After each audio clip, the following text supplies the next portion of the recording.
त्रिवेज मीडियाच्या सर्व प्रेक्षकांचं पुन्हा एकदा स्वागत आहे. मित्र हो, आपण अनेक व्यक्तिमत्वांना भेटत असतो, त्यांच्या जीवन प्रवाहाविषयी, त्यांच्या कार्याविषयी आपण जाणून घेत असतो. पण या सगळ्यांमध्ये एक वेगळं वैशिष्ट्यपूर्ण कार्य ज्यांच्या जीवनाचा आजीवन भाग राहिलेला आहे, ते त्यांनी एक मिशन म्हणून घेतलेलं आहे. आणि हे मिशन करत असताना कुठेही त्या गोष्टीचा बळी नाही. आणि जीवनाचं परिवर्तन म्हणजे त्या कुटुंबाचं, व्यक्तीचं, कुटुंबाचं संपूर्ण परिवर्तन हे कसं घडवता येईल, या जिद्दीनं, या ध्येयानं ज्यांनी आपलं संपूर्ण जीवन आता मिशन म्हणून चालवलं आहे, ज्या डॉक्टर बाबासाहेब आंबेडकरांनी शिक्षण ही प्रेरणा दिली आणि त्या शिक्षणानंच प्रत्येकाच्या जीवनात कायापालट होतो, परिवर्तन होतो, असे माननीय रमेश हरडकर सर आपल्या सोबत आज आहेत. मी सर आपलं सर्वप्रथम स्वागत करतो. आणि हरडकर सर, आपण जे सफाई कर्मचाऱ्यांच्या अंतर्गत जे काम केलं, संघटना आपण उभी केली, या संघटनेला उभी करण्यापूर्वी आपल्याला नेमकी काय प्रेरणा होती आणि कसा आपला विचार होता? मुळात काहीतरी करायचं किंवा नेता व्हायची, संस्था करायचं अजिबात डोक्यात नव्हतं. माझे वडीलच सफाई कामगार आणि ते मुंबईवरून येतात, पण मुंबईत काय करतात, कुठे राहतात ह्याच्याबद्दल काहीच माहिती नाही. परंतु माझ्या मुलांनी शिकावं म्हणून मला सर्वांना शाळेत घातलं होतं, बहिणीच्या मुलांना घातलं होतं. मी कोकणातला, तालुका राजापूर, जिल्हा रत्नागिरी. आणि ज्या वेळेला 10वी पास झाल्यानंतर, मी कधीही नापास न झालेला विद्यार्थी, पहिलीपासून 10वी पर्यंत चांगला मार्क मिळवणारा, चांगलं अक्षर, नाट्य क्षेत्रात गायन, इन्स्ट्रुमेंट वाजवणारा, अशा अनेक याच्यात पारंगत होत चाललेला असताना 10वीचं वर्ष उजाडलं. आणि मला कळलं की आम्हाला वडील मुंबईत का नाही, दिवाळीची सुट्टी असो किंवा कसे असो. तर प्रश्न असा होता की माझ्या वडिलांचं घर नव्हतं मुंबईत, आणि घर नसेल तर मुलांना आणून कुठंतरी कशी अवस्था आहे ती काहीच माहिती नव्हती. परंतु 10वी पास झाल्यानंतर मला वडिलांनी मुंबईत बोलवलं, कारण नंतर 11वी, आणि त्यानंतर वडिलांना मी कचऱ्याची गाडीवर कचरा भरताना बघितलं आणि मी हादरलो. परंतु गावी येताना कसलीच खूण ते झाडू मारतात किंवा त्याच्याबद्दल त्यांच्या वागण्यात, दिसण्यात, व्यवहारात दिसत नव्हती. मी थोडा हादरलो. आणि मग मला लक्षात आलं की गावाकडे चटके आहेत, जातीचे, काळोख आहे, अनेक गोष्टीच्या सुविधा नाहीत. परंतु मुंबईतलं जे अट्रॅक्शन आहे, जर ह्याच्यातून उभं असेल तर आपण काय करायचं. आणि मग त्याच वेळेला वडिलांच्या बघण्यातून सफाईचं जग माझ्या समोर आव असून उभं राहिलं. आणि मग ह्याच विषयात काय आपल्याला करता येईल का, मी शिकून उद्या कोण होणार आहे, काय, त्याच्या अनेक भाग होतेच. परंतु त्याच काळात मला कळलं की वडिलांना मुंबईमध्ये महापालिकेचं निवासस्थान मिळालंय, आणि ते निवासस्थान मिळालं तर आम्हाला मुंबईत कधी जाता येईल, या भावनेनं एक मुंबईचं आकर्षण वाढलं. आणि त्या आकर्षणातून झाडूच्या जगाची ओळख झाली. आणि तुम्ही गावी, वडील मुंबईत नेमके कधी आले होते आणि मग वडिलांनी तुम्हाला बोलून घेतलं, मग ते कायमसाठीच इकडे आलात का? तो मोठा इतिहास आहे. माझे वडील जरी कोकणातल्याने मुंबईचा उल्लेख केला तरी ते कळू लागलं आणि तरुण झाले त्या काळात ते पहिले कराचीत गेले, पाकिस्तान. आणि त्यावेळेला आमच्याकडची बरीचशी मंडळी कराचीला होते. एक गेला की त्याच्या मागून दुसरा, त्याला बोलव, त्याला नोकरीला लाव. माझी आई कराचीत होती, माझ्या मोठ्या बहिणीचा जन्म पाकिस्तानचा, कराची. आणि त्यानंतर फाळणी झाल्यानंतर हे सगळं जग बदललं. फाळणीनंतर एक अशी घटना घडली, वडिलांच्या सांगण्यातून आली, की बॅरिस्टर जिना आणि गांधी हेच दोघे या दोन देशाच्या डिस्कस मध्ये महत्वाचे लोक होते. आणि त्यावेळेला त्यांनी अशी मागणी केली असावी की मला 50,000 स्वीपर म्हणून इथे काही लोक राहिले तर बरं होईल. म्हणजे दलित मधली मंडळीची तिकडे काय काय काय काम करत होते मला माहिती नव्हतं. पण त्याच वेळेला बाबासाहेबांचं पहिलं आत्मचरित्र लिहिणारा भारतातला पहिला लेखक हा माझ्या गावच्या बाजूला खरावतीचा म्हणून होता. आणि तेही तिथेच राहायचे, कराचीला. त्यांनी ती मध्यस्थी बाबासाहेबांना सांगून केली. आणि कोकणातला सगळा जो पूर्वीचा, धर्मांतराच्या पूर्वीची गोष्ट सांगतोय मी, सगळा जो महार समाज होता त्या काळचा, त्या सगळ्यांना जहाजातून तातडीनं मुंबईत महाराष्ट्रात आणण्याचं काम ते खरावतेकर आणि यांच्या मध्यस्थीनं झालं. आणि माझे वडील कोकणात आले. कोकणात खायचं काय, काम करायचं काय, आणि त्याच वेळा बाबासाहेबांचा झंझावात होता की खेडी सोडा आणि शहरात चला. शहरात जाऊन काय करायचं काय नाही काही प्लॅन नव्हतं. पण पहिले वडील मुंबईत आले. त्या येण्यापूर्वीच माझे काही नातेवाईक मुंबई महापालिकेत, त्यावेळेला कांजरवंशी बोर्ड असा मुंबई महापालिकेचा उल्लेख असायला, ते झाडू मारायच्या कामात होते आणि त्यांना निवासस्थानं मिळालेली होती. आताची गौतम नगर, पूर्वीची शिंदेवाडी, दादर. आणि माझे वडील मग मुंबईत आले, ते गौतम नगरला राहायला आले आणि मुंबईत त्यांची एंट्री झाली. आणि मग काही दिवसांनी त्याच लोकांनी, माझे इतर काय ओळखीचे नातेवाईक होते, त्यांनी महापालिकेत माझ्या वडिलांना परळच्या एफ साऊथ वार्डमध्ये झाडू कामगार म्हणून लावलं कायमस्वरूपाचं. आणि त्यांची एंट्री मुंबईत झाली. मग त्यांचा प्रवेश मुंबईत झाला. मग तुम्ही कोकणातून सगळी कुटुंब हे मुंबईत आलं. आणि मग मुंबईत आल्यानंतर म्हणजे तोपर्यंत तुम्ही 10वी, म्हणजे त्यावेळेस मॅट्रिक होती का? मॅट्रिक होती, जुनी मॅट्रिक होती. आणि मग त्या शिक्षणाला फार महत्व होतं म्हणजे त्या काळाच्या. आणि मग तुम्ही मुंबईत आल्यानंतर तुम्ही म्हणजे नोकरीच्या शोधात राहिलात की वडिलांनी तुम्हाला कुठेतरी जॉबला लावलं, आणि नेमकं काय झालं? ह्या मुंबईत प्रवेश होतोय आणि आपलं स्वतःचं घर मिळणार आहे, याने एक धक्का मिळाला की ते जर घर घ्यायचं असेल तर ते घर कसल्या कामासाठी आहे, तर झाडू मारायच्या. आणि झाडूच्या कामात आपल्याला राहिलो तर घर मिळेल किंवा इतर काम केलं तर ते घर मिळेल, काही माहिती नव्हतं. पण हळूहळू वडील ज्या दिवशी गावी आले आणि मग सगळीकडून तो गोतावळा जमला. काय आबा आबा म्हणायचे माझ्या वडिलांना, तुम्हाला घर मिळालंय? अरे म्हणाले, अतिशय सुंदर, मागे गॅलरी, आतला रूम, पुढचा, म्हणजे आमच्या स्वप्नातही तसलं घर नव्हतं. आणि ते होतं अधिकाऱ्यांसाठी. पण त्यावेळेला मुंबईचा प्रसिद्ध मोठा जो वायसी पवारांच्या वादातनं मोठं नाव आलं, वरदराज मुदलियार यांचा तो बालेकिल्ला गुन्हेगारी स्वरूपाचा असल्यामुळं सुपेरी लोकांनी ती वसाहत नाकारली. आणि त्यामुळं सफाई कामगारांच्या ॲजपर सिनियरिटीत असलेले जे सेवा ज्येष्ठता असल्यामुळं तिथल्या लोकांना त्या अतिशय सुंदर मोठं लोकेशन, नळ, संडास, बाथरूम, सागाचे दरवाजे, अशा अगदी स्वप्नातलंच घर वडिलांना मिळालं होतं. आणि ते घेऊ की नको ह्या वादात होते. कारण ते जर घेतलं तर मी रिटायर 3 वर्षांनी होतोय. आणि ते घेतल्यानंतर त्या घराची एकदा सवय लागली की तो पिंजरा होतो. आणि ते सोडून परत जर हवा असेल तर आपल्या कुठल्या तरी पोराला बळी द्यावा लागेल. आणि तो बळी म्हणजे रमेशचा जाईल, माझा. तर मला ते घर नको आहे, घ्यायचंच नाही. आणि घराशिवाय जसे इतके वर्ष काढली तसं राहू आणि गावी येऊ आणि मुलाला गावीच नोकरी बघू, हा वडिलांचा चर्चा होता इतर लोकांची. माझ्या आईचा मात्र ठाम विरोध होता की माझी जिंदगी गेली गावात पोरांबरोबर. उद्या जर एखादा आजार झाला, कमी जास्ती काय वाटलं, मुलांचं उद्या लग्न झालं, त्यांच्या बायका आल्या, तर मुंबईत जायचं तर कुणाकडे जायचं? बरं, तुम्ही स्पष्ट वक्ते आहात, दारू न पिणारे आहात, चांगलं राहणीमान आहेत, इतरांच्या बरोबर नाही जमणार आपलं कोणाबरोबर. तर ते काही करा, रमेशचं काय होईल ते पुढं बघू, तो आधी शिकू देत, पण हे घर सोडायचं नाही. अजून 3 वर्ष आहेत ना तुम्हाला, 3-4 वर्ष आहेत, ते बघू आता. असं करून त्या घरातला वडिलांनी सिग्नल दिला आणि ते घर घेतलं. कोळीवाड्यातलं सायन कोळीवाडा, रावळे कॅम्प, दादासाहेब गायकवाड नगर असं मोठ्या त्या वसाहतीचं नाव.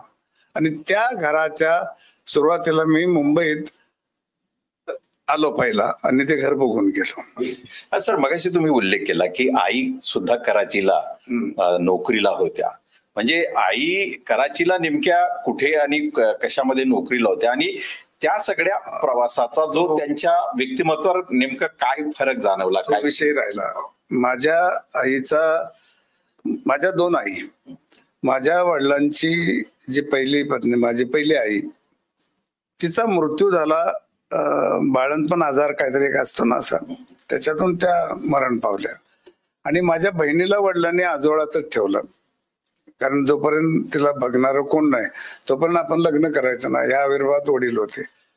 आणि गौतम नगरला राहत असताना बाजूलाच राजगृह असल्यावर आंबेडकरांना बघणं, आंबेडकरांच्या बैठका आहेत, त्या झंझावात वडील कायम असायचे.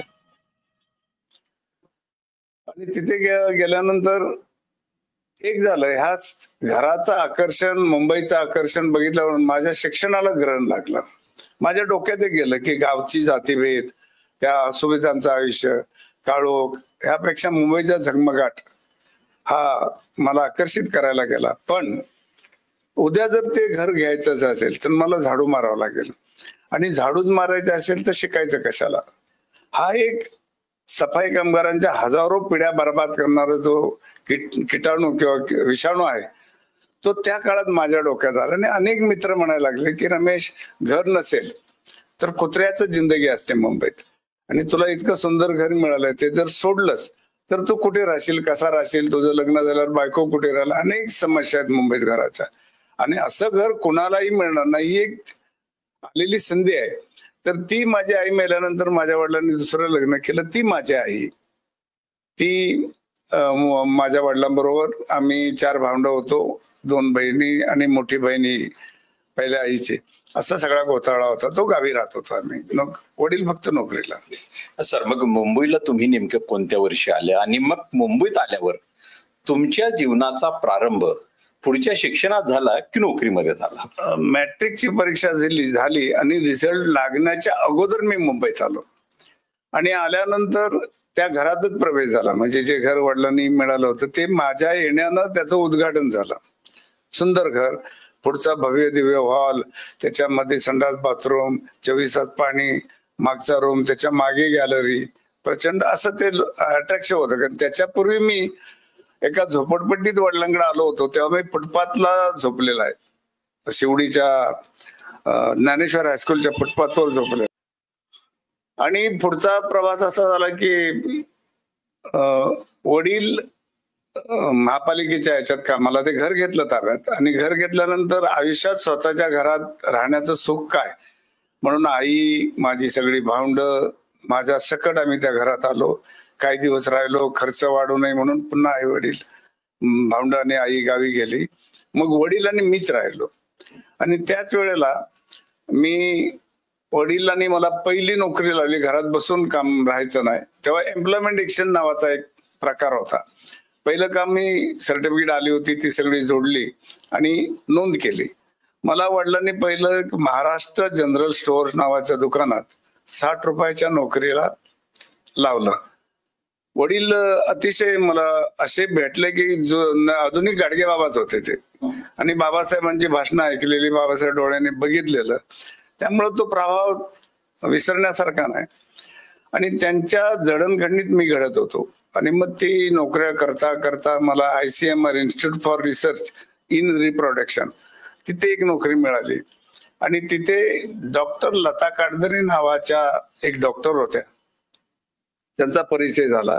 आणि ज्या दिवशी माझं काम संपलं त्या दिवशी त्यांनी मला, कारण त्यांचा मी केममधून डबा आणून द्यायचो जेवणाचा, आणि मी तिथे, माझे एक चुलते होते ते मिलिटरीत गेले, 1972चा काळ तो, मिलिटरीत गेले. त्यावेळेला त्यांच्या जागे मला तिथे वॉचमन म्हणून नोकरी मिळाली होती. मिलिटरीचं युद्ध संपलं, ते आले आणि मला परत त्या जागेवरून खाली केलं. त्याच वेळेला चांगलं अक्षर आणि मी मार्कर वगैरे असे चांगल्या हे लिहायचो म्हणून मला त्या दुसऱ्या कामात त्याने घेतलं. आणि तेही काम संपल्यानंतर डॉक्टर लता काडदरे ज्या होत्या त्यांचा डबा आणणं मला काम दिलं होतं. त्या मला म्हणाल्या की तू जाऊ नको, 4 वाजेपर्यंत थांब. त्या जेव्हा खाली आल्या तेव्हा मला घेऊन आल्या सत्यम क्लिनिक, सायन्स सर्कल. तिथे त्या काळातले अतिशय महागडे आणि सुप्रसिद्ध चांगले विद्याभूषित असलेले डॉक्टरांचं एक कन्सल्टिंग रूम होता. एकूण 10-15 डॉक्टर होते. आणि तिथे मला त्यांनी एका डॉक्टरांची ओळख करून, ज्यांची ती जागा होती, तिथे मी लागलो. तिथे पगार किती मिळाला आणि काय शिकल्यापेक्षा वेगळ्या लोकांच्यात राहण्याची एक सवय. मोठमोठे लोक यायचे, राज ठाकरेचे वडील यायचे, राज कपूर यायचे, नरगिस दत्त यायच्या, आणि त्यांच्याशी बोलणं, त्या आम्हाला विचारून आत येणं, त्यांना आत घेणं, हा एक वेगळाच हा होता. आणि ते करता करता मला मग नरे पार्क म्युन्सिपल सेकंडरी शाळा इथे जॉब मिळाला परमनंट. पण डॉक्टर काडदरेंचं जाणं येणं, आणि त्या काडदरेंच्या संदर्भात सांगायचं झालं तर डॉक्टर सदू गाळवंडकर, वसईचे सुप्रसिद्ध समाजसेवक, की ज्यांच्या घरी बाबासाहेब महिना राहायचे, आणि त्या बाबासाहेबांना बघत वाढलेल्या मुलींचा वेगळा प्रभाव होता. आर्थिक गरज कोणाला कोण वाढला असेल काय, आणि त्या डॉक्टरांच्या सानिध्यात मी एकीकडं चंद्राच्या चांदण्यासारखा वाढत होतो, शिकत होतो, वेगवेगळ्या लोकांशी जोडत होतो. आणि त्या दवाखान्यात मी अनेक ज्याला ओपन युनिव्हर्सिटी म्हणतो ना, एकीकडं वस्तीत राहायचं आणि एकीकडं तेच राहायचं. त्याच वेळेला वसाहतीत एक घटना घडली की दारू आणायला सांगितलेल्या मुलाने दारू नाकारली म्हणून अभ्यास करणाऱ्या त्या पोराचं दप्तर 72ची गोष्ट 3ऱ्या माळ्यावरून सरळ खाली फेकून दिलं. आणि जो गदारोळ झाला त्या मुलाचा, आईचा, हे सगळं मी बघितलं. मी गावावरून आलो होतो. एकीकडे शिक्षणाची प्रगती चालली होती, ज्ञानाविना जगात ना अर्थ जीवनात, साक्षरतेचा दिवा घरोघरी लावा, हे मी स्वतः भिंतीवरून लिहायचं. इथे तर एक दप्तरच बाप फेकून देतो. आणि मग मला कळलं की दारू आणली नाही म्हणून तो बाप. आणि शेवटचा शब्द जो होता की शिकून काय करणार आहेस, शिकून तू झाडूवालाच बनणार आहेस, हा शब्द माझ्या हृदयात, डोक्यात, रक्तात असा भिनत गेला की त्याच्यातून हे जे मी झाडू विरुद्ध खडू, सफाई कामगार परिवर्तन संघ, त्या कामाचा विषाणूच, चांगल्या कामाचा, त्या दिवशी माझ्या डोक्यात घडला. आणि त्या इमारतीच्या चाळीच्या गच्चीवर मी 35 मुलांना घेऊन एक अभ्यासिका सुरू केली. ती 14 एप्रिलला बाबासाहेबांचं जन्माचं औचित्य साधून त्याला झाडू विरुद्ध खडू या नावानं ते पुढे वाढत वाढत गेलं. ते इतकं वाढत गेले की आज त्याला 50 वर्ष होत आहेत. आणि ते काम न्यूयॉर्क, चायना, अमेरिका, वॉशिंग्टन इथपर्यंत पोचलं. आणि कौतुकाचा बडे अभिषेक इतका झाला की मला 15-20 नॅशनल इंटरनॅशनल अवॉर्ड मिळाले. परंतु त्याच वेळेला समाजात आंबेडकरी चळवळीच्या याच्यात हा विषय कचऱ्यासारखा फेकलाच गेलेला होता. झाडूचा गौरव काय, झाडू सोडली पाहिजे, पण पर्याय नव्हता. आणि अशातून या कामात मी गुंतला गेलो.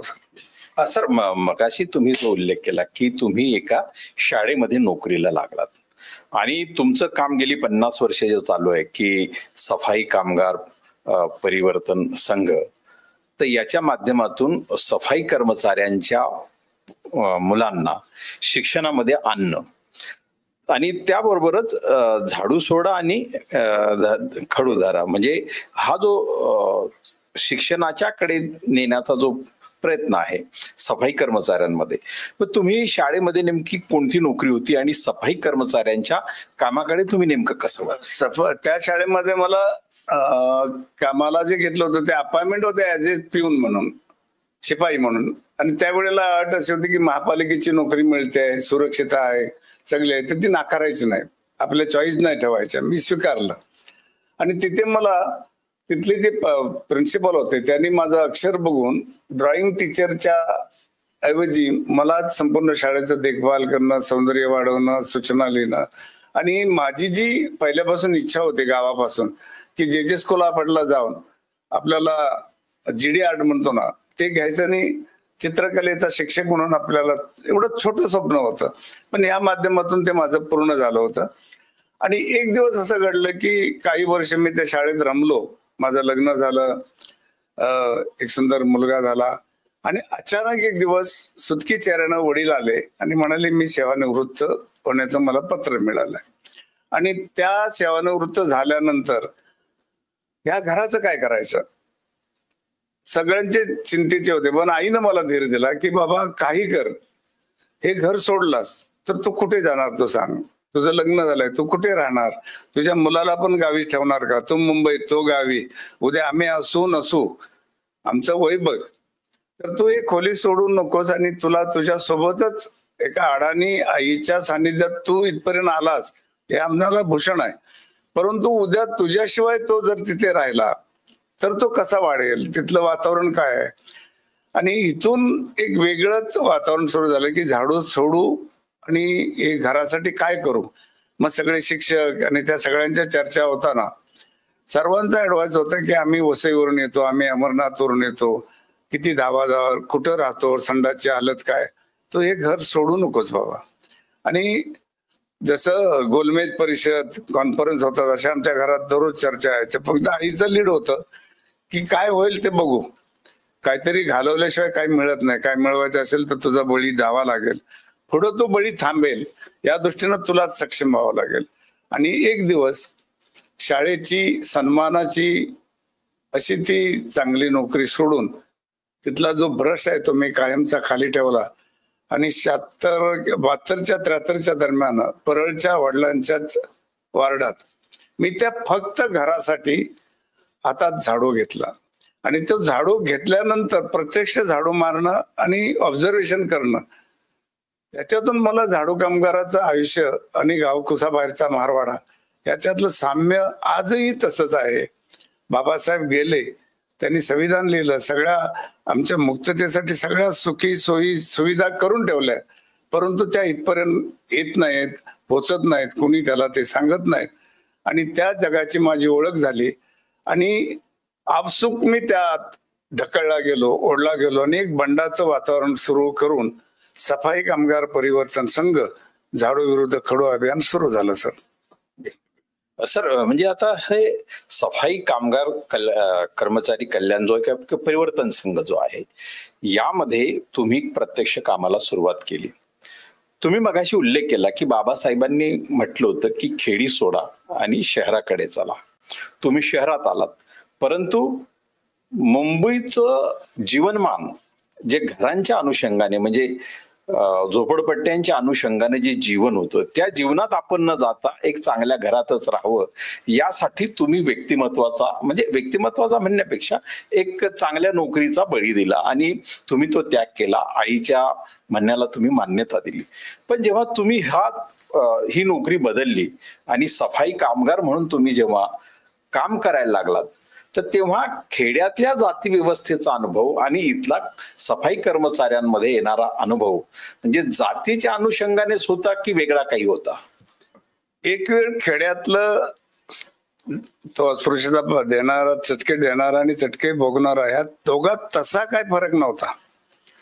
परंतु इथलं जे भयानकता होती की इकडे उंच इमारती आहेत, गाड्या आहेत, चकाचक आहे, लखालख आहे, पण बघण्याचा दृष्टिकोन हा त्या गावकुसा बाहेरच्या जातीच्या पेक्षाही भयानक होता.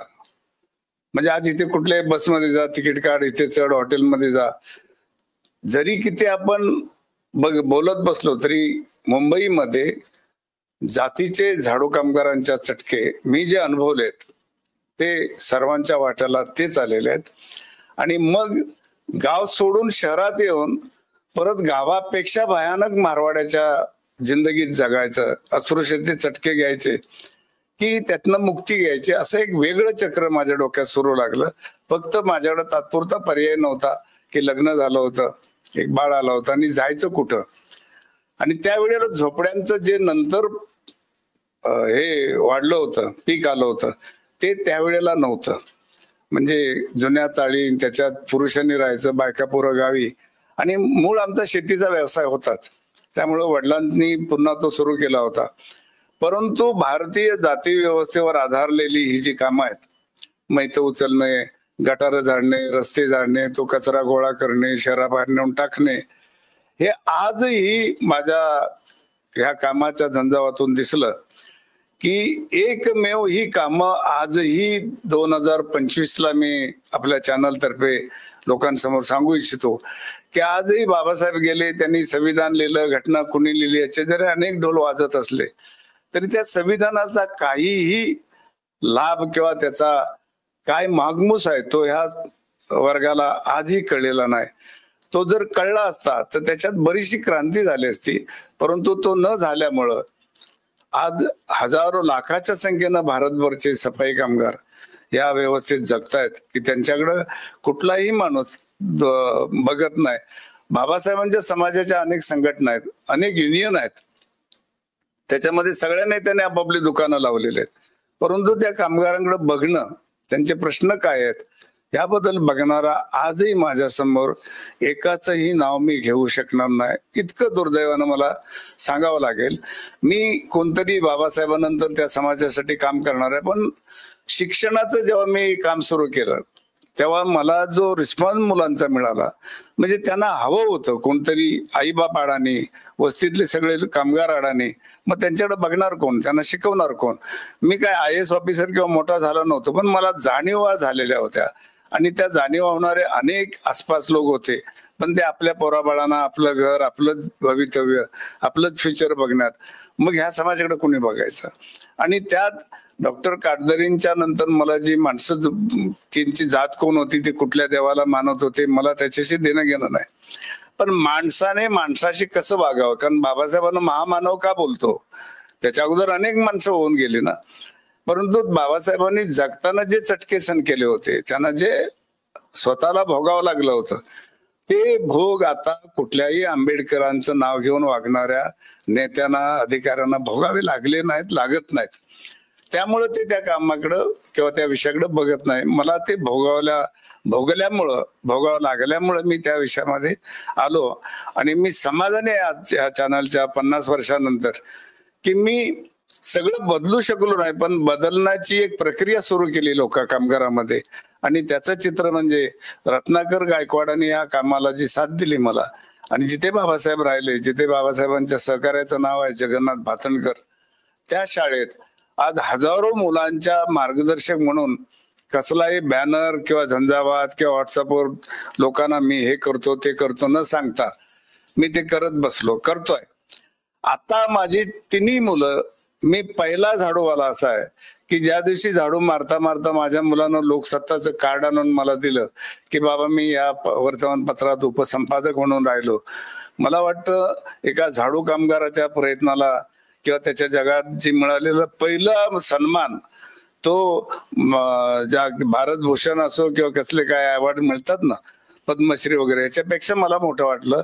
आणि मग माझ्या तिन्ही मुलांना पहिलं या घाणीतून बाहेर काढलं, त्यांना हायवेला लावलं आणि पुन्हा पाऊल वाटेनं मी माझ्या जगात आलो. तो आजही त्याच्यात आहे. या सफाई कामगारांमध्ये काम करताना म्हणजे तुम्ही जे म्हटलं की फार भीषण अनुभव आले, हे भीषण अनुभव नेमके काय होते, कोणाकडून आले, ते लोकांकडून आले की सफाई कामगारांच्या अंतर्गतच काही व्यसनाधीनता किंवा अन्य काही गोष्टीमुळे ते झालं, नेमकं काय झालं? मुळात अभ्यास करणाऱ्यांसाठी माझ्याकडची माहिती अशी की मुंबई पुरता बोलायला गेलं तर 4 जाती, 4 प्रांतातले लोक मुंबईत झाडू मारतात. एक आहे तो 70% कोकणातला बौद्ध आज झाडू खात्यात आहे, अडकलेला आहे, तो सुटणारच नाही आणि त्याची सुटका होण्याची मानसिकता पण नाहीये. दुसरा आहे तो मेघवाल, गुजरात. त्यानंतर वाल्मिकी समाज, नॉर्थ युपी बिहार कडचा जो आहे. आणि रोहिदास. या प्रशासनानं कायदेशीर सफाई कामगारांची निवासस्थानं जी काय थोडीफार हाताच्या बोटावर मोजणारी दिलेली आहेत, ती सुद्धा ऍज पर सिनियरिटी किंवा त्यांच्याप्रमाणे द्यायला पाहिजे, ती जातीवर दिलेली आहेत. म्हणजे यांना एकत्र पण नाही करायचं, एकत्र केलं तर ते संघटित होतील, बंड करतील. मग बौद्धांची वस्ती वेगळी, वाल्मिकी समाजाची वेगळी, मेघवाल समाजाची वेगळी, रुकी एक समाज आहे त्याची वेगळी. आणि त्याच्यातला जो बहुजन हा शब्द आपण राजकीय भाषेत वापरतो, पण हिंदू, तो दलित नाही, त्यांच्यासाठी वेगळे मजले. इतकं पाप मुंबई महापालिकेच्या प्रशासनाकडून या विषयाकडे झालेलं आहे. म्हणजे जाती व्यवस्था संपवायची की जाती व्यवस्था अधिक घट्ट करायची, हे अभ्यास करणाऱ्याने किंवा विचारवंतांनी या विषयाकडे बघितल्यावर बोलावेत. बरं, सफाई कामगारांमध्ये तुम्ही जे काम सुरू केलं, तर ते काम सुरू केलं म्हणजे सफाई कामगारांमध्ये सर्वात महत्वाची म्हणजे समस्या त्यांच्या अंतर्गत नेमक्या काय होत्या? मुळात माणसाला जगवणाऱ्या ज्या 2 गोष्टी, संरक्षण, एक हेल्थ आणि एक बॉर्डरवरचा सैनिक. बॉर्डरवरचा सैनिक हा ऊन, पाऊस, थंडी, बर्फाच्या याच्यात आपल्या देशाचं संरक्षण करतो. माझा त्या सेवेला सॅल्यूट. त्या सेवेत जाण्यासाठी सुद्धा स्पर्धा लागतात. म्हणजे मला आर्मी व्हायचं आहे, त्यांचा जो ड्रेस किंवा त्यांना मिळणारा सन्मान की त्यांच्याकडे बघण्याचा दृष्टिकोन हा समाजात फार मोठा आहे. अगदी त्याचं त्या ठिकाणी मृत्यू आला लढताना तरी ते शव त्याच्या घरापर्यंत आणणं, करोडोच्या लोकांनी जमा होणं, हे सगळं मी बघतो. त्या वेळेला माझा एखाद्या गटारात पडून मेलेला किंवा रस्ता झाडताना त्याला भरधाव गाडीनं उडवलेला किंवा त्याच्या गल्लीत झाडताना त्याच्या अंगावर ऍसिड टाकलाय, काहीतरी जड वस्तू टाकल्या, अशानं इंज्युअर झालेल्या माणसाबद्दल, कामगाराबद्दल समाज, मन, प्रशासन, त्याच्या समाजातल्याही लोकांना काहीही वाटत नाही. इथे माझी खंत सुरू होते. माझा दावा असा आहे की सफाई कामगाराच्या सेवेला आणि आर्मीच्या सेवेला मी कमी लेखत नाही, ती सुद्धा सॅल्युटेबल सेवा आहे. म्हणजे देशासाठी धारातीर्थी पडणं, वीर मरण येणं. सफाई कामगार जर सतत सैनिक जर हारला तर आपण पारतंत्र्यात जातो, पण जर सफाई करणारा कर्मी जर संपला तर आपण सदर परलोकात जाऊ. स्वच्छतेशी लढताना त्या घाणीशी भिडून, त्या घाणीत उतरून आपल्याला घाणेरडच करून घ्यावं लागतं, असं ते काम आहे. त्या कामात सामाजिक जी मानसिकता आहे ते समाजमन कधी सन्मानानं त्यांच्याकडे बघत नाही, त्यांना सन्मानानं दिलं जात नाही, प्रशासन बघत नाही. त्याच्या समाजातले झाडू न मारणारा जो समूह आहे तोही त्याच्याकडे त्या भावनेनं बघत नाही. त्यामुळं आपण असेच जगणार, असेच मरणार, ह्या कोंडाळ्यात तो तसाच घुटमटून मरतो. आणि दोन्हींची जर लढायात झाल्या तरच सैनिक मरतो, गोळी लागली तर मरतो. परंतु इथे ह्या कामामुळं हळूहळू स्लो पॉयझनने कित्येक सफाई कामगार मरून पावल्याने त्यांच्या विधवा बायकांचे तांडे जेव्हा रस्त्यावर येतात तेव्हा माझी नजर त्याच्यावर गेली की मग आंबेडकर चळवळ, डॉक्टर बाबासाहेबांची घटना, या सगळ्या गोष्टी अस्वस्थ करतात. आज बाबासाहेब नाही आहेत. किमान ह्या चॅनलच्या मार्फत एक समूह या मुंबईच्या, भारताच्या अर्थनगरीत सगळं काय असताना त्याची घरं, त्याच्या वस्त्या, त्या वस्तीत नसलेलं पाणी, त्या वस्तीची दुरुस्ती, नसलेला संडास, त्याच्याकडे न बेफिकीर बघणारी प्रशासनातली माणसं, हे सगळं बघितल्यानंतर आपण कुणाकडे जावं, कुणाशी सांगावं, कुणाशी बोलावं. आज तुम्हाला कुठून तरी हा विषय समस्या कळली, बोलवलं, त्याबद्दल मी तुमचा आभार तर मानतोच. पण ह्या ऐकल्यानंतर किती लोक याला जोडून घेतील, कॉन्टॅक्ट करतील, हे मला बघावं लागतं. शक्यतो आतापर्यंतच्या माझ्या अनुभवात आमचा माणूस इकडं फिरत नाही. प्रत्यक्ष आपल्याला दुसऱ्या समाजाबद्दल बोलणं सोपं जातं, परंतु आज गरज आहे आपल्या प्रश्नावर आपण कसे वागतोय, आपल्या काय चुका आहेत त्याबद्दल आपण जर बोललं तर मला वाटतं असे विषय सोडवायला अधिक बळ येईल कार्यकर्त्यांना, असं मला वाटतं. सर, म्हणजे तुम्ही नेमकं झाडूच्या संदर्भात सफाई कर्मचारी नेमकं त्यांच्याच क्षेत्रात काम केलं की सफाई कर्मचारी अंतर्गत, म्हणजे तुम्ही 72 पासून ही संघटना चालवता आहेत, तर 72 ते आज 25 म्हणजे हा 50 वर्षापेक्षा मोठा काळ आहे. तर या 50 वर्षाच्या काळामध्ये सफाई कर्मचाऱ्यांच्या एकूण कामगार जीवनामध्ये नेमके काय बदल होत गेले आणि काय समस्या त्यांच्या वाढत गेल्या किंवा सुटत गेल्या? आज सगळ्यात मोठी भीषण अवस्था आहे की सफाई, मुंबई महापालिकेची नोकरी ही कॉन्ट्रॅक्ट नाही, म्हणजे ती अधिकृत सगळ्या सुविधांना कागदोपत्री तरी आहे, त्यांना किती सुविधा मिळतात तो प्रश्न सोडूया.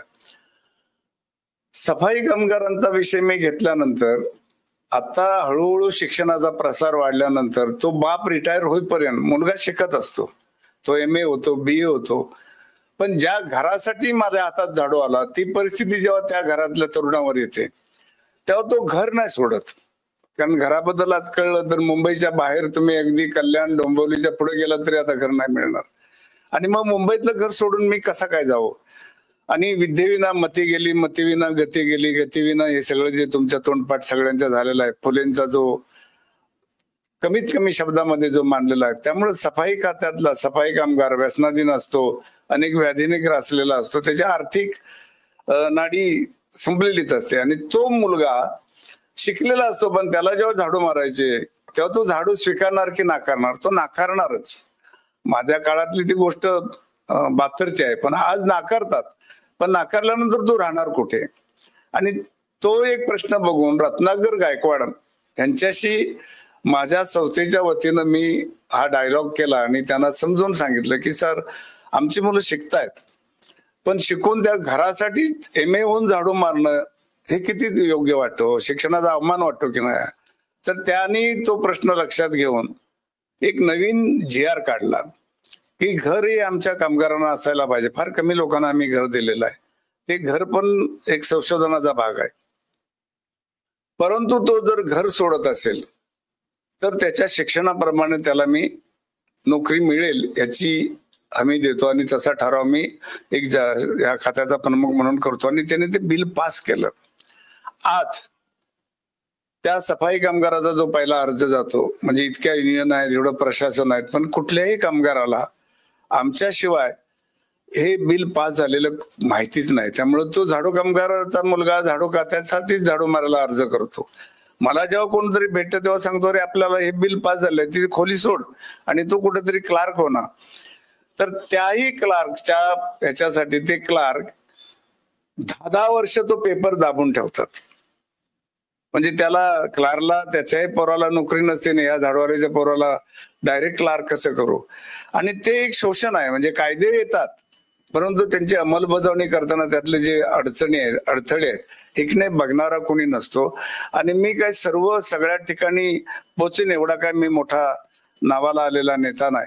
पण जेव्हा मला कोणतरी भेटतो तेव्हा त्याला सरळ आयुक्तांच्या समोर नेण्याचं काम मी केलंय आणि करतो. खुद्द माझ्या सेवानिवृत्तीनंतर मी माझ्या पुतण्याला जी खोली दिली, नोकरी दिली, असा ठराव पास केला. 5 वर्ष तो पेपर तसाच दाबला आणि नंतर मग माझा मुलगा जो टाइम्स ऑफ इंडिया आहे त्याने जेव्हा त्या अधिकाऱ्याला जरा थोडं खडसवलं त्यानंतर ती सुरुवात झाली. तर मार्ग होतो परंतु त्याचा अंमलबजावणी होत नाही.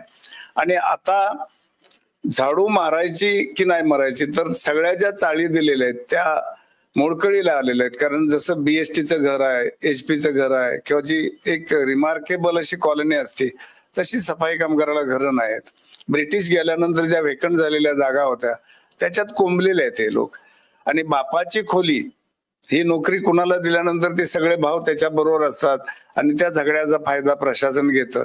आज सफाई कामगार हा विषय नॅशनल लेवलच्या अजेंड्यावर आहे. सफाई आयोग आहे, स्वीपर कमिशन आहे आणि त्याच्यावर अर्थात दलितच असणार ना सगळे. आणि त्याही नॅशनल स्वीपर कमिशन बरोबर सुद्धा मी फिरलो.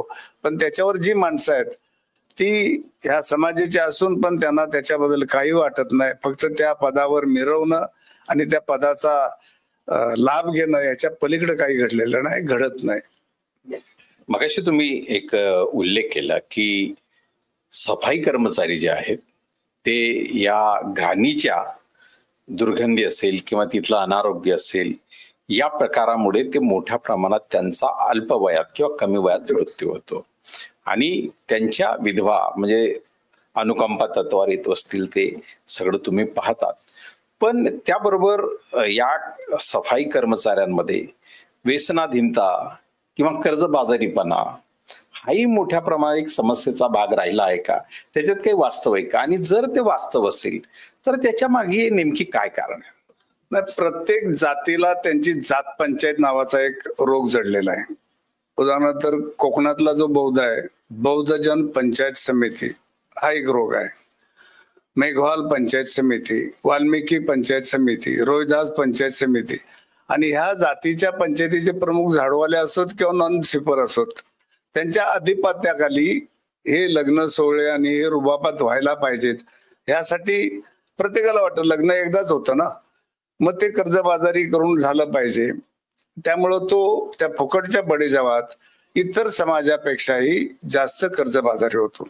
राहिला प्रश्न व्यसनाधीन, मेलेलं कुत्रं उचलायचं असेल, गटार तुंबलेलं आहे ते साफ करायचं असेल, त्याच्यात आज कसल्याही सुविधा नाहीत, ग्लाउज नाहीत, काही महापालिकेकडनं सुविधा नसतात.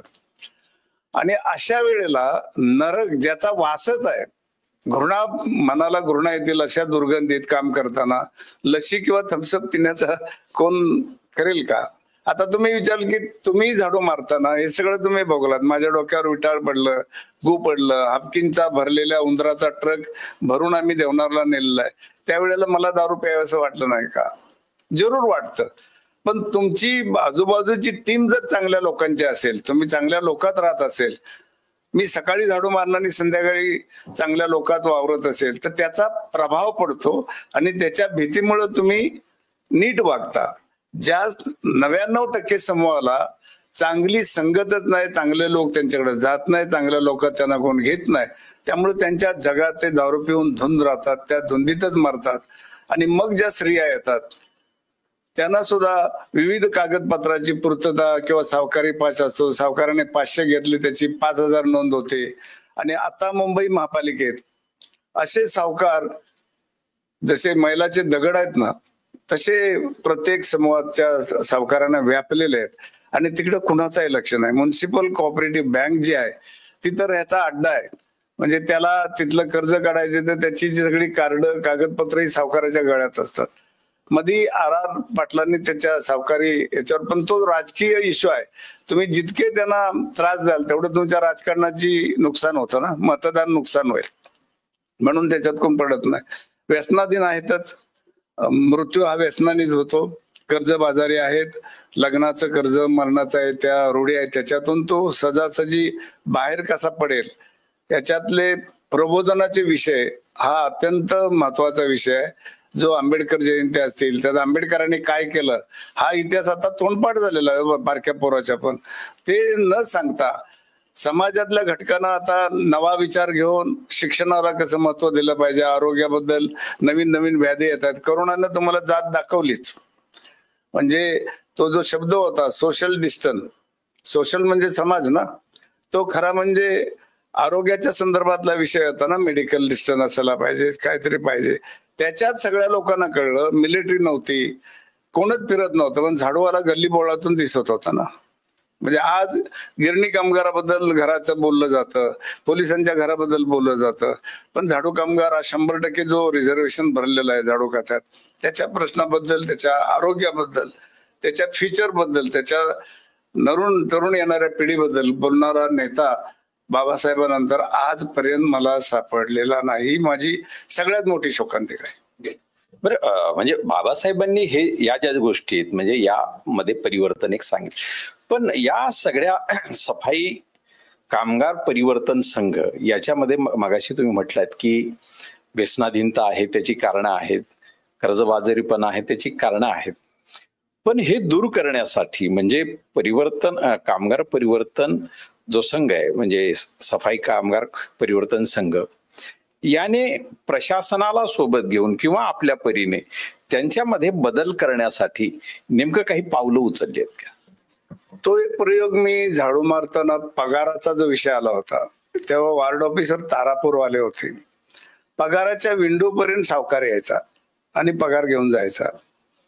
तो कशासाठी काढला, का काढला हा प्रश्न करताना प्रशासनाचा अधिकारी आहे तो पहिला अधिकारी तर असतोच, पण तो माणूस असायला पाहिजे. माणूस नसेल तर अधिकारी असून फायदा नाही. त्या अधिकाऱ्यांनी स्वतः खाली आले, सगळं बघितलं.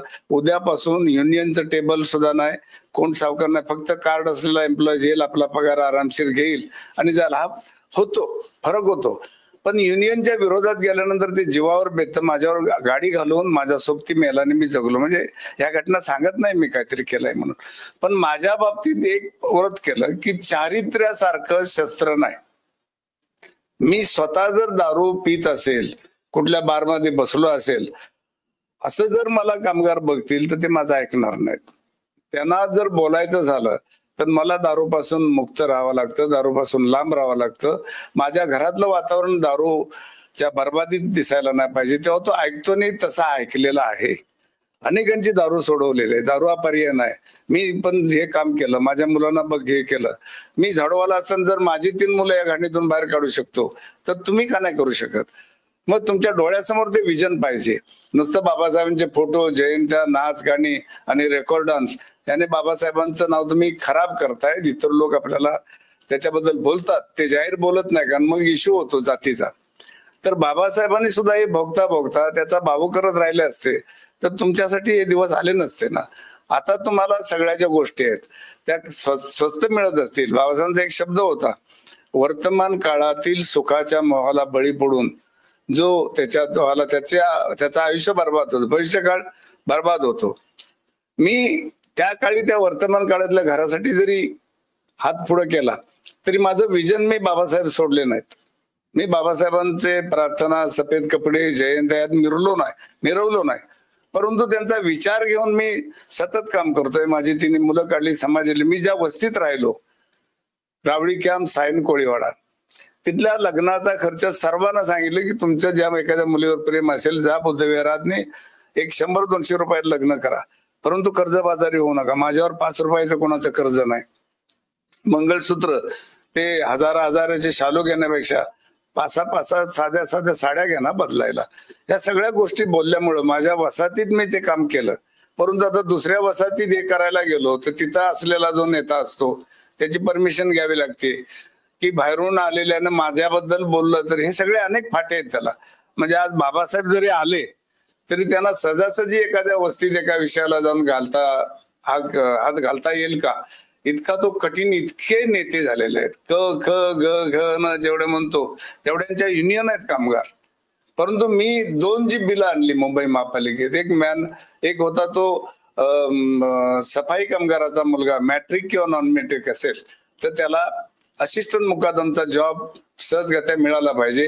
ते बिल रमेश हरळकरांच्या सफाई कामगार परिवर्तन संघाने समाजवादी पोरांच्या सोबत समता आंदोलन, हे जे मी ज्यांच्या मित्राबरोबर काम करत होतो त्यांनी शरदरावला सांगून तो प्रेशर आणून ते बिल पास करून घेतलं. आणि दुसरं रत्नाकर गायकवाडांच्यामुळं सफाई कामगाराच्या मुलाने जर घर नाकारलं किंवा ज्याला घरच नाहीये पण तो पदवीधर असेल तर त्याला क्लेरिकलचा जॉब मिळाला पाहिजे, ते काम गायकवाडांनी करून दिलं. आणि मग बाबासाहेब गेल्यानंतर त्यांच्या विचाराचे, त्यांच्या अनुयायाचे, मग गायकवाड जयभीमवाले होते की नाही होते त्या मला माहिती नाही, पण त्या माणसाने काम केलं. आणि असंच करणारी सुद्धा लोक आहेत. समाज कल्याण, ह्या समाज कल्याण मध्ये तिथला जो IAS ऑफिसर तोही दलित असतो, तो मंत्री दलित असतो, पण हा विषय समाज कल्याणाच्या आधिपत्याखाली येत नाही का? येतो, पण तो का नाही सुटत? किमान हे आता कोणी जर ऐकलं तुमच्या चॅनलच्या मार्फत तर त्यांनी मला बोलवावं आणि समजून घ्यावे ना काय प्रश्न आहेत ते. घराचे प्रश्न काय आहेत, आरोग्याचे प्रश्न काय आहेत, शिक्षणाचे प्रश्न काय आहेत, मृत्यूचा रेशो काय वाढलेला आहे, अडाणी स्त्रियांचे बळी कसे जात आहेत, त्यांना काय वाटतं, त्यांना हजेरीच्या चौक्या ज्या आहेत त्या दुरुस्त झाल्यात का? एकाहत्तरला ज्या चौकीवर मी उभा होतो आधी ती चौकी तशीच आहे, टॉयलेटची सोय नाही, पाणी नाही, बसण्याची सोय नाही. आणि हे 100% दलित. मग अॅट्रॉसिटी करा नाहीतर फॅट्रॉसिटी करा, कायदे काही करा, त्याच्यावर जे पोळी भाजणारे ते पोळीच भाजतात, पण ज्याच्यासाठी ते केलेत त्याच्यापर्यंत इम्प्लिमेंटेशन होत नाही. सर 16 झाडू आणि धरा खेळू हे गेल्या 50 वर्षाची तुमची ही चळवळ आहे कामगार सफाई कामगार परिवर्तन संघाच्या माध्यमातून. या 52-53 वर्षामध्ये या चळवळीने जो शिक्षणाचा प्रचार प्रसार केला तर त्याचं आता अचिव्हमेंट नेमकं काय दिसतं? काय किती मुलं शिकली? काय गोष्ट क्लिअर करतो की 72 ते 25-50 वर्ष होत नाहीत, जास्त होतात. पण मधला करोना आणि मला दिलेली शाळा त्याचे कागदी घोडे नाचवण्यात जे 2-3 वर्ष माझे वाया गेले, म्हणजे ज्या वर्षी मी काम नाही गेले ते मी कधीच काउंट करत नाही, ती सोडली. आणि आता ती 25 धरलेले आहेत. मी माझा हा प्रसार केल्यानंतर माझ्या 3 मुलांचा सतत उदो मी त्या मुलांसमोर केलेला आहे, सफाई खात्यातल्या. अरे बाबा बघ मी झाडू मारले, मी तुझ्या बरोबर फाट्या उचलल्या, तुझ्याबद्दल गल्ली झाडली की नाही? हा झाडली. मग माझा मुलगा लोकसत्ताचा उपसंपादक बनतो, तो रुईयात का जातो? मी सिद्धार्थ कॉलेज किंवा ही जी आपली बाबासाहेबांच्या संस्था आहेत त्यांच्याबद्दल मी कधी बोलत नाही, परंतु 100% जेव्हा तीच माणसं त्याच विचाराची लोक एकत्र येतात तेव्हा वेगळेपणा नाही मिळत त्याच्यात. आणि ते मी अनुभवलं होतं त्यांच्या वागण्याने. ती मुलं सहजासहजी राजकीय अड्ड्याकडेच वळतात. हे चित्र आहे माझं. म्हणजे माझं म्हणणं, जेव्हा तुम्ही शाळा कॉलेज शिकत असता तेव्हा तुम्ही आंबेडकरी चळवळीच्या नादाला लागू नका, तुम्ही शिक्षणच घ्या, कॅपेबल व्हा, सुज्ञ व्हा, बाहेर पडा. आणि मग आंबेडकर चळवळ म्हणजे नेमके काय, तो करणारा आपल्या फायद्यासाठी करतोय की समाजासाठी करतो हे सगळं बघा आणि मग त्याच्यात पडा. माझ्या 3 मुलांना मी कुठल्याही जयंतीच्या उत्सवात किंवा रात्रंदिवस त्याच्यात नादात नाही. तू नाही केली जयंती तर बाबासाहेब कमी होत नाही. जयंती हा आता उद्योग झालाय, प्रसिद्धीचं माध्यम झालाय. आणि त्या गर्दीत जो पुढे असतो तो मग राजकारण्यांचा एक लिलाव करण्याचा किंवा वसुलीचा हा होतो. हे माझा आरोप आहे याच्यात. आता माझं जे एक पुस्तक येत आहे ते 72 पासून जे तुम्हाला त्रोटक सांगते त्याच्यावर ते पुस्तक 12 पासून निखिल वागळेंच्या सोबत बोलताना ते हरळकर हे तुमचं आलं पाहिजे सगळं बाहेर. ते पुस्तक 12 पासून आजपर्यंत मार्गाला लागत नाही. अनेकांनी फाडून टाकलं, अनेकांनी येऊ नये म्हणून माझ्याशी वाद घातले, परंतु आता मी ते जोरात काढतोय. जे ते पुस्तक येईल तेव्हा मात्र हा समाज बाबासाहेबांनंतर आजही जातीच्या पासून बाहेर पडतोय की परत जातीच्या दुष्टचक्रात रुतला जातोय हे डेफिनेट कळेल. काही दिवसांत ते पुस्तक येईल. सर म्हणजे तुम्ही 50 वर्ष जवळपास महापालिकेचा जॉब केला, नोकरी केली. आता गेली 25 वर्ष 20 वर्ष तुम्ही स्वतंत्रपणे काम करता आहेत. या दरम्यान तुम्ही विदेशातही जाऊन आले. विदेशामध्ये तुम्ही या सफाईच्या अनुषंगानच जाऊन आले की नेमक्या कोणत्या कारणास्तव आणि कोणत्या देशात गेले आणि तिथे काय प्रश्न तुम्हाला जाणवले आणि इथल्या आणि तिथल्या प्रश्नांचं साम्य आणि भेद नेमका काय आहे? मी थोडक्यात सांगतो. मी गडचिरोलीला मी प्रकाश आमटेंच्या इथं वस्तीला बरेच दिवस होतो आणि तिथे बोलता बोलता ते काम पहिलं मेधा कुलकर्णी नावाच्या एका आकाशवाणीच्या डायरेक्टर होत्या. त्यांनी मला तिथे पाठवलं की हरळकर तुम्ही झाडूच्या प्रश्नाविरुद्ध बोलतच नाही का? तर म्हटलं आदिवासी सुद्धा कोकणात गेलात तर तुम्हाला मला कळलंय की आम्ही सगळ्यात शेवटचे अस्पृश्य. आणि मग बोलता बोलता गायकवाडांची ओळख झाली. गायकवाडांनी मला मदत केली. नंतर गायकवाड सेवानिवृत्त होत पुण्याचे आयुक्त झाले. त्या कार्यक्रमात मला माधव चव्हाण प्रथमचे एक प्राथमिक संस्था आहे, शिक्षणावर काम करते, त्यांची ओळख करून दिली आणि म्हणाले हे रमेश हरळकर आहेत, झाडू कामगारांच्या शिक्षणासाठी काम करतात, तुम्ही मदत करा. आणि त्याने मला लागणारी म्हणजे फंडिंग करोडोचं नाही, जे लागणाऱ्या गरजा शिक्षक दरवाजा बंद करणारे ठेवणारे अशी मदत केली. आणि त्यांचं एक अमेरिकेत शिक्षणावरती सेमिनार होतं आणि त्या सेमिनारला मी यावं, ते जग बघावं असं त्यांचं सूचित मला एक पत्र दिलं होतं. माझा एक मुलगा Tata institute for social science मध्ये अशासाठी घातला की आउटलुकला माझा एक इंटरव्ह्यू होऊन भारत बंद मला 50-60 पत्र आले होती मदतीला. पण ती नुसती पत्र मिळाली मला मदत द्या ह्या पत्रावर असं नाही चालत, प्रपोजल द्यावं लागतं. ते प्रपोजल ही भाषा ते कॉलेज शिकवतं. माझ्या मुलाला म्हटलं ते मी हृदयातनं काम करतोय पण डोकं लागतं रे, विजन लागतं, तर तू माझा मेंदू बन. आणि त्याला टीस मध्ये घातला आणि त्याने ते करून दिल्यानंतर म्हणाला बाबा आपण अमेरिकेला जाऊया, न्यूयॉर्कला जाऊया. शहर म्हणजे काय असतं आपल्याला शांघाय कधी करतील ते करतील. मुंबई वाटते रस्त्यानं जाताना, पण जरा रस्ता सोडून आत गेलात की मुंबईची घाण आम्ही उपसले. आम्हाला माहिती आहे घाणेरडी मुंबई किती आहे, ते काय घाण आहे, ते तिथली हॉटेल खातो पितो काय आहे ते न बोललेलं बरं. आणि मग मला डॉक्टर नंदुलाड, डॉक्टर लता काटदरे या सगळ्या माणसांनी मदत करून माझी अमेरिकेला जाण्याची राहण्याची आणि माधव चव्हाणांची प्रथम संस्था त्यांनी ती सगळी सोय केली. मग मुलांनी टाय का बुट घ्या, मी जसा आहे तसा न्यूयॉर्कला चाललोय. मी न्यूयॉर्क शहराची स्वच्छता, तिथल्या लोकांच्या सवयी हे बघायला चाललोय. आणि मग तिथे गेल्यानंतर मी न्यूयॉर्कला गेलो, वॉशिंग्टन DC काय ते बघितलं तिथले. आणि मग तिथल्या बौद्ध मंडळींना राहणाऱ्या जे भारतात आल्यावर कधीतरी माझ्याबद्दल बोलतात किंवा मला भेटतात, तुमच्यासारख्या चॅनलवरची माहिती बघून मला जे भेटायला येतात ते न्यू जर्सीला राहणारी होते. आणि त्यांची तिकडे एक त्यांनी आंबेडकर मिशन म्हणून एक मोठा ग्रुप केलाय. त्यांना मी भेटलो. बाबासाहेबांचं मगाशी आपण उल्लेख केला ना, त्या जिथे लॉ केलं बाबासाहेबांनी कोलंबिया युनिव्हर्सिटीत गेलो आणि तिथल्या बाबासाहेबांच्या पुतळ्याला जेव्हा मी मिठी मारली तेव्हा विचार केला की मला सगळ्या सुविधा, विमानाची तिकीट, राहण्याचं हॉटेल, खाणं पिणं सगळ्या सोयी आहेत. बाबासाहेबांच्या काळात बाबासाहेब कसे आले असतील, का आले असतील, कुणासाठी आले असतील, या यातना त्यांनी काय घेतलं जेव्हा मी आठवलं तर मी धाय मोकळून रडायला लागलो तिथं. आणि तिथे जे जागतिक स्तराचे सगळे विद्यार्थी येतात अभ्यास करायला, त्यांच्यासोबत मला 2 मिनिटं बोलायची संधी मिळाली. आणि मग मी कोण आहे, कसा येतो. आणि मग तिथलं जे सकाळी उठून माझा मुलगा आज हे बघायला जाऊया, ते बघायला, म्हटलं ते सगळं तू तुझ्या मित्राबरोबर बघ. मी सकाळी उठलो की झाडूचा आवाज आला की तो झाडूवाला कसा झाडू मारतो, त्या कचऱ्यात काय असतं, तो कचरा भरल्यावर कुठे जातो, ह्या जगाच्या मागे लागलो होतो. आणि एक एक माणूस सिगरेट पित असेल तर तो कसा जातो, कुत्रा आला तर त्याच्या मागची ठेली काय करते, हे सगळं बघितल्यानंतर शहर म्हणजे काय तर ज्या देशातला नागरिक सुज्ञ आहे, ज्याला सिव्हिक सेन्स आहे, त्या शहराची स्वच्छता, नॉनसेन्स हा शब्द जर वापरला तो नागरिकांना लागेल. पण आम्ही जे भोगलेलं आहे झाडू मारताना ते बघितल्यानंतर सेन्स असलेला नागरिक ह्या देशात जेव्हा मिळेल तेव्हा झाडू कुणी मारायचा, झाडू कसा मारायचा की त्यातनं बाहेर पडायचा हे तो काळ ठरवेल.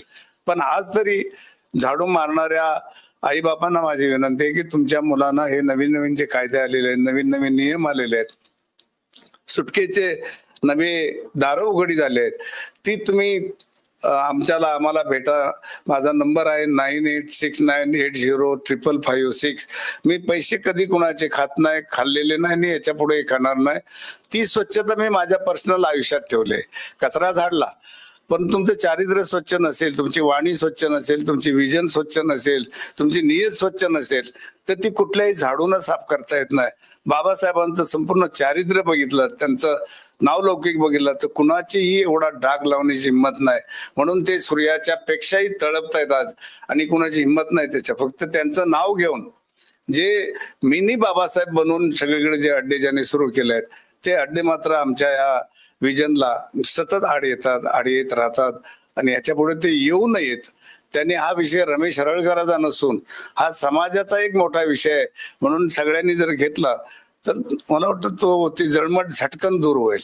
आज मी 74 वर्षाकडे जातोय. माझे अनेक ऑपरेशन झालेत, व्याधी आहेत अनेक. मुलं बाळ माझ्याशी सतत म्हणतात की हे बस करा आता. आपण जेव्हा एखादं झाड लावतो, आपण एखादं जेव्हा काम उभं करतो, ते आपल्या समोर मारताना कुणालाही बघवत नाही. आणि मला तसंच माझं झालेलं आहे की हे काम आता मी भातनगर शाळेत बसतो, तर आता मी माझ्या नातू छोटातल्या उलव्याला राहतो. उलव्यावरून 74 वर्षाच्या माणसाला भातनगर शाळेत येणं, दिवसभर बसणं हे कठीण आहे. मग त्यासाठी लागणारी माणसं, त्यासाठी फंडिंग, तो फॉरेनचा असेल किंवा देशातला असेल, हे मिळणं हे याच्याकडे बघण्याचा दृष्टिकोन पण झाडवाल्या को क्या देना है, साले दारू पिते, इधर उधर अच्छा पगार आहे. पण वस्तुस्थिती काय आहे ही बघायचं कोणच काम करत नाही. इतर तर नाहीच, बाबासाहेबांचा अनुयायी जर बघत नसेल तर इतरांना काय दोष द्यायचा मी. पण सर, म्हणजे तुम्ही अमेरिकेत अनेक शहरांमध्ये सफाई कामगारांचं काम पाहिलं, ते करत असलेलं काम आणि मुंबईतला सफाई कर्मचारी करत असलेला काम याच्यामध्ये काय फरक आहे? त्यांना काय सुविधा आहे, यांना काय सुविधा आहेत? आता इथं मुंबईमध्ये जो कचरा उचलला जातो त्याचं डम्पिंग ग्राउंड ही आणखी एक वेगळी समस्या आहे. तसं अमेरिकेत तुम्ही काही पाहिलं का? मला जेव्हा सॉलिड वेस्ट मॅनेजमेंट हे या डिपार्टमेंटचं नाव दिमागात मिरवतं. सॉलिड म्हणजे सुका, लिक्विड म्हणजे ओलं, इतकं समजण्या इतकं आमचं शिक्षण झालेलं आहे. आज मुंबई महापालिकेतला जो कचरा आहे ना, तो अक्षरशः नरक आहे. आणि तो भरताना त्याचा जो काय त्रास होतो, त्याचा जो काय घाणीचा एकूणा होतो, त्याच्यावर त्या झाडू कामगाराचं आयुष्य. मी न्यूयॉर्क शहर म्हणजे काय आहे हे न्यूयॉर्क बघितल्यानंतर कळतं. मुंबईला शहर म्हणूच नाही, मुंबई हे दुसरा गाव आहे. रस्ता आणि बिल्डिंगच्या बाहेर आला की शहर नाहीच आहे. कुलाबा ते इथपर्यंतची बॉम्बे म्हणून होती ना पूर्वी ब्रिटिशांनी बनवलेली, त्यानंतर भारताने इंडियनने बनवलेली जी आहे मुंबई, ह्या दोन्ही याच्यातला तुम्हाला फरक कळेल. न्यूयॉर्कला मी बघितलं कचरा म्हणजे काय आहे ह्याचा शोध मी घेत होतो. इथे शोध घ्यायचा गरज नाही, वाचायला की समजतो कचऱ्याची गाडी गेली. तसं तिथे नाही. तिथे कचरा म्हणजे इव्हन एक प्लास्टिकची थैली उघडली, बघितली, what is inside this, I want to see. तर त्यानं दाखवलं ना, चिकन सुद्धा खाल्ल्यानंतर ते कसं टाकायचं. आज इथे ओला आणि सुक्याचे कॉन्ट्रॅक्ट दिलेले आहेत, डबे रंगवले जात आहेत. पण मी तुम्हाला या चॅनल तर्फे चॅलेंज देतो, एकाही डब्यामध्ये ओला आणि सुका कचरा करण्याचं काम आजही झालेलं नाहीये. कुठल्या घरात 2-2 डबे ठेवणार हो, आणि तो तसाच भरायचा आणि खाली यायचा. तीच कॅपॅसिटी, ते भरण्याची क्षमता थोड्याशा कॉन्ट्रॅक्टरच्या गाड्या. परवाच मी एका महापालिकेचे आमचे मित्र साव म्हणून आहेत, प्राध्यापक, त्यांच्या घरी प्राचार्य, त्यांच्या घरी गेलो होतो. त्यांनी सांगितलं की इथलं ज्या ट्रक येतात ते उघडे असतात, त्याच्यावर कचऱ्यावर ते हे नाहीत. तर सगळे जर कॉम्पॅक्ट पद्धतीचे आले तर बघा ना तुम्ही, अधिक हे होईल. तर म्हटलं तुम्ही तिथल्या स्थानिक लोकांनी जर त्याच्यावरती आवाज उठवला, तिथल्या लोकल जे कौन्सिल असतील किंवा असतील त्यांना सांगितलं तर ते व्हायला हरकत नाही. आरोग्य दृष्टीनंही महत्वाचं आहे. पण भारताच्या त्यानंतर मी चीनला गेलो. मध्ये बीजेपी आल्यानंतर स्वच्छ भारत हा एक स्लोगन बघितला आणि निखिल वागळेंनी माझा एक इंटरव्ह्यू घेतला होता मोठा. आणि त्यानंतर सुधींदर कुलकर्णी नावाचे ऑब्झर्व्हर रिसर्च फाउंडेशनचे प्रमुख, अटल बिहारींचे OSD होते, विद्वान माणूस, इंटेलेक्च्युअल माणूस. त्यांनी मला बोलवलं, माझ्याशी त्यांचा रॅपो वाढला. त्यांनी माझ्या कामात फार इंटरेस्ट घेतला. आणि कुलाब्यातल्या पंचशील नगर मधला टॉयलेट जो ताजमहलला लागून वसाहत आहे, नेहमी नगर जवळ आहे, 70 वर्षात ज्या टॉयलेटला पाणी नव्हतं, जिथली लादी बदलली नव्हती, लाईट नव्हता, अंदाजानं लोक बसायची चाचपडून बॅटऱ्या वगैरे घेऊन, तो त्यांनी बघितल्यानंतर तो दिवस होता वर्ल्ड टॉयलेट डे. आणि त्यांनी त्या दिवशी कमिशनरला त्यांच्या लेवलवर जे काय बोललं असेल, 75-80 वर्षात पहिला deputy municipal commissioner solid waste management हा तिथे आला आणि 10 दिवसात चकाचक झालं ते. तर सॉलिड वेस्ट मॅनेजमेंट हे नावच अॅट्रॉसिटीज आहे. म्हणजे ह्या नावावरच प्रशासनाला अॅट्रॉसिटी लागू शकतो. कारण आम्ही सुका कचरा आमच्या वाट्यालाच येत नाही. सडलेला कुजलेला हा कचरा येतो आणि त्याचा परिणाम आमच्या आरोग्यावर होतो आणि तो होतो जे न्यूयॉर्कला मला कुठेही दिसलं नाही. तिथे कचरा काय असतो आणि कचरा भरणाऱ्याची हेल्थ बघितली तर त्याच्या चेहऱ्यावर कधीच जो आम्ही इथे बघतो सगळं आयुष्य चेहऱ्यावर दिसतं ना, विवंचना, करपट्याला, व्यसनाधीन, अल्कोहोलिक, तसं काही नव्हतं. मग तिथे मी विचारलं की इथं कोण काम करतात, ते इथे they are not doing as a caste system, they are doing this job economically, आर्थिकदृष्ट्या जो कमजोर असतो तो करतो. आणि मग मी तिथे जे स्टेटमेंट दिलं होतं त्याचं मुंबईतल्या एका वर्तमानपत्राने बातमी केली होती. In America they are giving lot of respect to sweeper, not in India फाय. त्याच्यावर झाल्या उलटसुलट चर्चा की आपण बाहेर जाऊन आपल्या देशाबद्दल बोलतो. आम्ही उगाच बोलत नाही, जे पोटात आहे तेच ओठावर येतं. आपण मला हे जे जग मांडण्याची संधी दिलीत, हे पुस्तक थोड्या दिवसांनी सुधींद्र कुलकर्णी माझ्यासोबत आहेत. एक ब्राह्मण माणूस RSS ला आहे की तो BJPचा आहे की समाजवादी आहे, मला त्याच्याशी काही देणं घेणं नाही. एक माणूस जर या विषयात आपलेपणानं बघत असेल तर मी त्याला पहिली प्रायोरिटी देतो. आणि आतापर्यंत या 50 वर्षात एकही बाबासाहेबांचा माणूस खाऊन पिऊन जो सुखी आहे तो या विषयाकडं, काही IAS ऑफिसर महापालिकेत आलेले आहेत त्यांच्या खेरीज कुणी या विषयाकडं, आंबेडकरी संघटनांचे पदाधिकारी, मोठमोठे नेते असतील, आता मंत्रालयात गेलेले असतील, मंत्रालयातून बाहेर पडलेले असतील, त्यांनी कुणी या विषयाकडे बघितलं नाही. हा अत्यंत बाबासाहेबांच्या गठोड्यातून राहिलेला विषय आहे जो कामगारांच्या मुळे आताच्या वातावरणात राहिला. बाबासाहेबांनी त्यासाठी अनेक सोयी सुविधा, नियम संविधानात दिलेले आहेत, पण संविधान काय आहे, त्याच्यात आमच्यासाठी काय केलंय हे जर त्यांना माहिती नसेल, ना कामगार संघटना सांगत, ना दलित संघटना सांगत, दलित शब्द ठेवायचा की नाही याच्यापेक्षा दलितांचं वास्तव आहे दलदलीचं ते बघा ना, शब्दप्रयोग कशाला करत राहता. अशा सगळ्या विवंचनेत माझा प्रवास आहे. आताही तुमच्यासमोर माझा मुलगा आला होता की बस झालं, कसली इंटरव्ह्यू देत. अरे म्हटलं हे लोकांपर्यंत गेलं पाहिजे ना. आज जर अशी लोक, एकतर कुठलीच चॅनल आमच्या विषयाला प्रायोरिटी देत नाही, पण आज ह्या चॅनलने बोलवलं, काल फोन झाला, माझ्या दोन्ही डोळ्यांची मोतीबिंदूचे ऑपरेशन झालेले, तरी सुद्धा मी हा विषय म्हटलं की जगात मी अंतरुणावर काय हॉस्पिटलच्या अगदी सलाईन सोलर टाकून जाऊन जाईन इतका विषय लोकांपर्यंत गेला पाहिजे.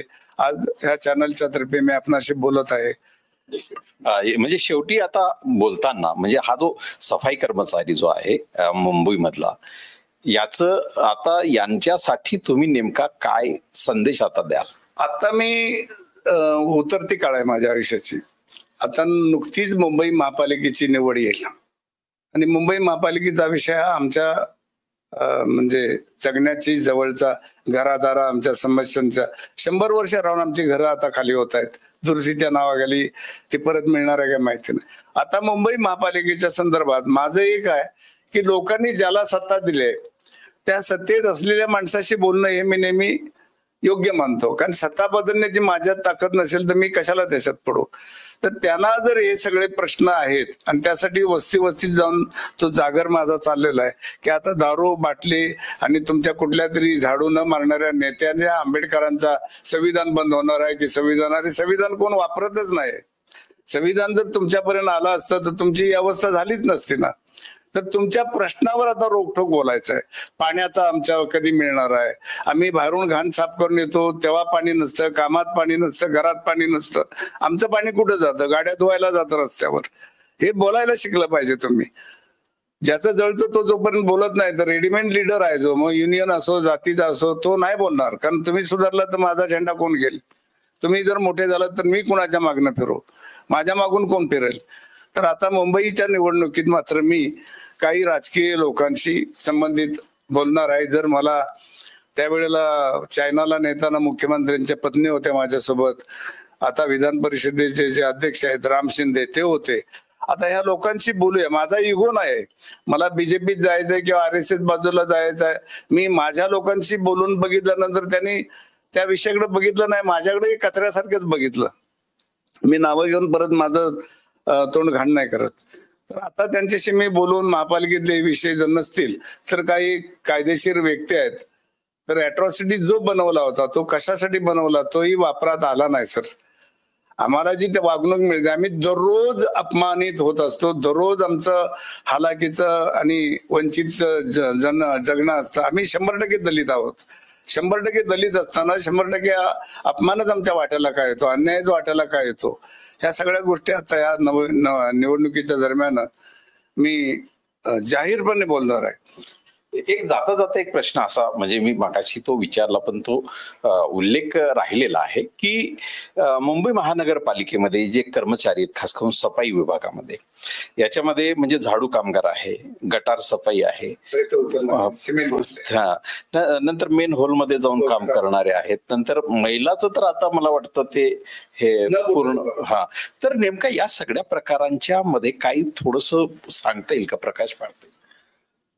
आता पाळणा घर किंवा पाणी किंवा रेस्ट, आता साधं तुम्हाला बोलतो मी की उद्या एखाद्या क्लार्कची नेमणूक झाली ऑफिसमध्ये की त्याची बसायचं टेबल, बसायची खुर्ची, डोक्यावरचा पंखा, त्याला जर सुसू झाली तर 2 मिनिटासाठी बाजूला असणारे टॉयलेट, पोटात काही जरी एखादा गेस्ट आला तर त्याला चहा पाजणं, कॅन्टीन, या सगळ्या सुविधा असतात. म्हणजे त्याच्या कामाव्यतिरिक्त प्रशासनाचा हा खर्च त्याच्यासाठी असतो. आमच्यासाठी काय आहे? पगारात सोडलं तर सफाई कामगाराच्या किंवा जो हा 4th श्रेणीचा कामगार आहे त्यासाठी काही दिलं नसतं.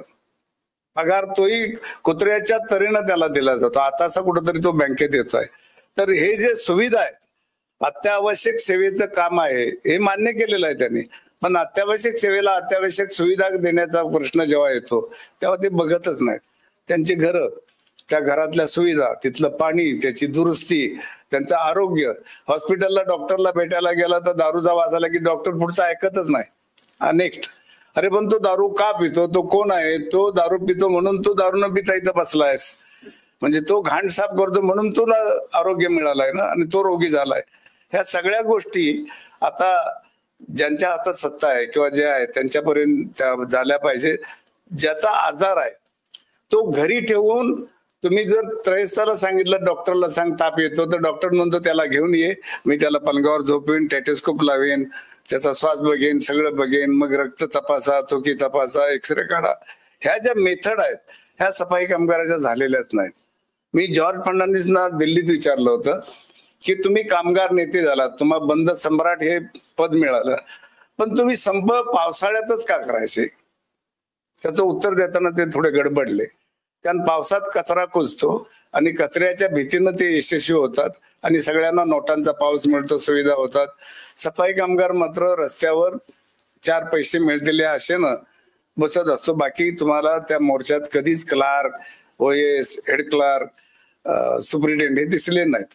तर त्यांचा वापर केला या सगळ्या कामगार संघटनांनी सफाई खात्याचा. हल्ली सफाईचे संप होतं कमी दिसते, कारण लोक आता शार्प झालेले आहेत, कामगारी शार्प झालेले आहेत की आता रस्त्यावरचे आंदोलन येण्याचे लोक आता कळलेले आहेत की आपल्याला वापरतात, काहीतरी दाखवतात चेरीमरी, म्हणून ते बंद झालेलं आहे.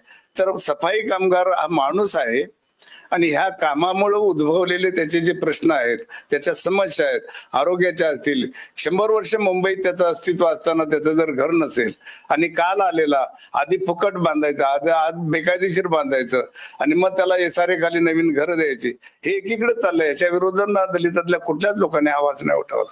आम्हाला मात्र आता घरासाठी आमची MA BA झालेली पोरं नरकात पाठवायची नाहीत आणि तो खरा अॅट्रॉसिटीचा मुद्दा घेऊन मी स्वतः रमेश हरळकर म्हणून या प्रश्नावर येणार. आता राहिले थोडे दिवस, पण एक चांगली संधी येते. मी सगळ्या नेत्यांना भेटणार आहे, मग ते मनसे असो, तनसे असो किंवा RSS असो, RPI असो, त्याच्याने कख गगन तट असतील, या सगळ्यांशी माझं म्हणणं आहे की आता ह्या समूहाकडे जरा बघा. हा तुमचा सडत पडलेला, घाणीत कुजत पडलेला तुमचाच भाव आहे आणि तो मरतो म्हणून तुम्ही सुखात जगता. तो घाणीत सडतो म्हणून तुम्ही चांगल्या वातावरणात जगता, तुम्हाला चांगला श्वास मिळतो. जर त्याने घाण करायचं काम बंद केलं तर ह्या ठिकाणी यांत्रिक झाडू येणं सुद्धा, वापरणं सुद्धा कठीण आहे. कारण त्यासाठी गल्ल्या, ती गाडी आत जाणं, गटार, आजही तुम्हाला मॅन्युअल स्कॅमिंग हा विषय राहिला. मगाशी तुम्ही त्यांचाही इंटरव्ह्यू घेतला, विल्सन बेजवाडा विल्सन, की सत्यमेव जयतेमध्ये आमिर खानने त्यांचा इंटरव्ह्यू घेतला होता. मांजर सुद्धा आपला मैला आपल्या हातानं हे करते. तर आजही भारतात मैला हा हातानं गोळा करून, झाडून गोळा करून त्याची विल्हेवाट लावण्याची जी वाईट अमानवी पद्धत आहे, त्याच्यावर सुप्रीम कोर्टानं अंकुश ओढलाय आणि मॅन्युअल स्कॅमिंगवर बॅन आणलाय. आणि ते माझ्यापर्यंत आल्यानंतर, मी औरंगाबादला नामांतराच्या काळात जायचो तेव्हा माझा विषय झाडूचाच असतो. तिथे मी बघितलं, तिथे मोठ्या प्रमाणात कॅन्टोन्मेंट बोर्ड आहे ना, आर्मीच्या ज्या जागा आहेत, आर्मीच्या जागेवर जिथे जिथे वस्त्या झाल्या तिथे ते गटार खणायला देत नाही परमिशन. तर तिथे तो माणूस सकाळी येतो, गटारावरचं झाकण उघडतो, ते मैला सगळा एका ड्रम मध्ये भरतो, तो डोक्यावरून घेऊन त्या गाडीत भरतो. हे सगळं शूट करून मी सुप्रीम कोर्टाला स्वतः येऊन सफाई कर्मचारी आंदोलनाच्या मार्फत दिला. आता ते दिल्यानंतर 6 महिन्यानं तिथल्या कलेक्टरला सस्पेंड करायला हवं होतं, असे कायद्यात तरतूद आहे, पण तसं होत नाही. मग तो खुर्चीतून बाहेर पडून हे बंद झालं की नाही. जर सुप्रीम कोर्टाच्या आदेशाची ही जर हालत असेल तर मग माझ्यासारख्याच्या मुलाखती देऊन त्या लोकांनी ऐकून काय बदल होईल.